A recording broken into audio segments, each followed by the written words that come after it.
de la circulation. Bonjour à vous et bienvenue sur le plateau de C'est Midi. Alors, première question, pourquoi un plan de circulation? Un plan de circulation pour fluidifier le trafic. Pour fluidifier le trafic. Alors, on doit donc s'attendre à quoi exactement? Comment ce trafic sera fluidifié? Bien, merci. Eh bien, ce trafic sera fluidifié de la manière suivante, avec des voies dédiées pour les athlètes.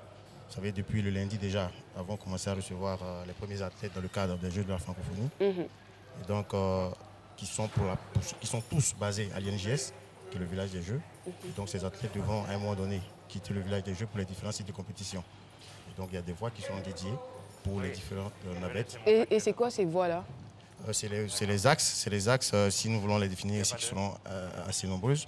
C'est les axes, nous avons pratiquement 7 axes qui partent de l'INJS au Champrou, de l'INJS au Stade Frédéric-Boigny, de l'INJS au parc, au canal au Bois, de l'INJS au Palais de la Culture, de l'INJS au Palais des Sports. Donc, c'est des itinéraires que nous allons sécuriser. C'est des itinéraires sur lesquels les convois, les différents cortèges seront prioritaires.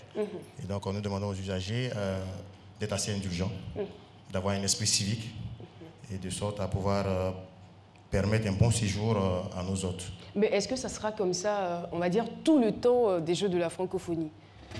Effectivement, ce sera comme ça tout le temps des Jeux de la francophonie. Les Jeux de la francophonie vont durer pratiquement 10 jours. Et donc, les compétitions, c'est tous les jours. C'est sur tous les sites de compétition. Et donc, tous les jours, lorsque les navettes vont sortir... Donc, tous les jours, il y aura des embouteillages. Exactement. C'est pour cela que nous sommes là. Déjà, même en plus de ces embouteillages de tous les jours, nous avons 2 jours. 2 jours où on aura des pics importants. Nous aurons le marathon ce dimanche. D'accord. Le marathon qui va quitter le Palais des Sports pour le Stade Frédéric-Boigny. Il démarre à quelle heure le marathon? Le marathon démarre très tôt le matin. D'accord. Tous les 7 heures. Pour le Stade Frédéric-Boigny en passant par le pont de Gaulle. D'accord. Également, il y aura une déviation. Il y aura le tour cycliste qui est le point clé, le point culminant même de ces embouteillages-là, je dirais. Et donc le tour cycliste qui sera le jeudi, qui va se dérouler le jeudi 27, donc jour ouvrable. Et donc le matin, on aura le départ des dames et ensuite le départ des hommes à 8h30. Et donc ce tour cycliste va nécessiter l'isolement de nombreuses voies, depuis le Palais des Sports jusqu'à Passam, en passant par le pont de Gaulle, le boulevard Lagunaire, l'école de police, le 3e pont, le boulevard Valéry jusqu'à Destin, jusqu'à Bassam. D'accord. Et donc, à cet effet-là, j'aimerais déjà avertir, prévenir les populations que nous aurons beaucoup de déviations ce jour-là, surtout celle de Bassam, parce qu'il fallait que les populations de Bassam sachent que la matinée du 27, on ne pourra ni sortir ni entrer par véhicule. La matinée du 27? Exactement. Ni entrer ni sortir?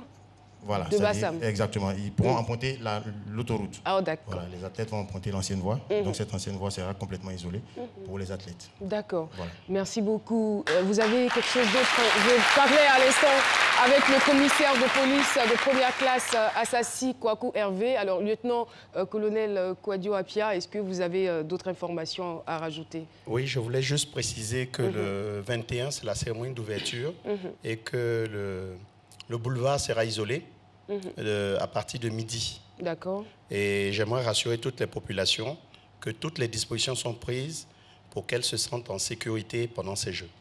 Et moi, j'aimerais bien que vous puissiez aussi revenir, on va dire, le long des Jeux de la francophonie sur le plateau pour donner plus de détails. Je veux dire, peut-être dans la généralité comme ça, pour l'instant, on ne saisit pas très bien, mais au fur et à mesure, comme ça, quand des dispositions doivent être prévues pour le lendemain, la veille, on prévient pour que chacun puisse prendre ses précautions. En tout cas, merci beaucoup à vous d'être venus sur le plateau.